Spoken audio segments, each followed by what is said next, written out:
រៀនភាសាអង់គ្លេសតាំងពីអាយុ7ឆ្នាំចប់មហាវិទ្យាល័យនៅតែអត់ចេះនិយាយទៀតខ្វះការអនុវត្តនិយាយជាមួយជនបរទេសណាអញ្ចឹងថ្ងៃនេះខ្ញុំនឹងផ្ដល់ព័ត៌មានកន្លែងដែលអ្នកទាំងអស់គ្នាអាចអនុវត្តជាមួយជនបរទេសផ្ទាល់មិនចាំបាច់អស់លុយច្រើនឬក៏មិនចាំបាច់អស់លុយតែម្ដងកន្លែងទី1ដែលខ្ញុំចង់ណែនាំឈ្មោះថា Conversation with Foreigner កន្លែងហ្នឹងអ្នកទាំងអស់គ្នាគឺនិយាយជាមួយបរទេសផ្ទាល់តែម្ដងគឺពេលដែលយើងរៀនគឺយើងអង្គុយសន្ទនាជាមួយគាត់សួរលេចកើតអនុវត្តគឺជាមួយជ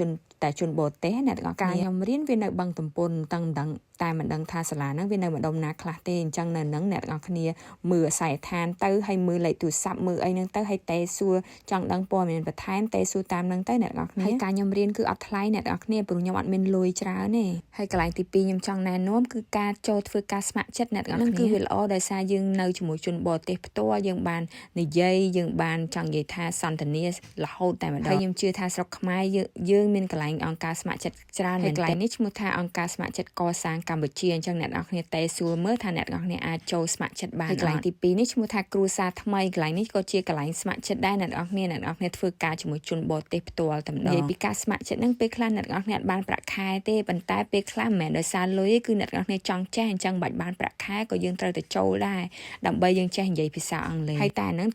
តាមតែយើងពិភាក្សាជាមួយគេអ្នកទាំងអស់គ្នាតេសួរទៅថាខ្ញុំចង់ស្ម័គ្រចិត្តអ្នកថាគេឲ្យយើងស្ម័គ្រចិត្តអត់ហើយបើគេឲ្យយើងតើយើងអាចបានប្រាក់ខែអីខ្លះអត់ចឹងអ្នកទាំងអស់គ្នាចឹងតើយើងហ៊ានបន្តិចអ្នកទាំងអស់គ្នាបើយើងខ្លាចអត់ហើយកន្លែងទី3នេះគឺកន្លែងខ្ញុំចូលធ្វើការស្ម័គ្រចិត្តជាមួយជនបរទេសផ្ទាល់ខ្ញុំនៅជាមួយពួកគាត់3ខែឈ្មោះថា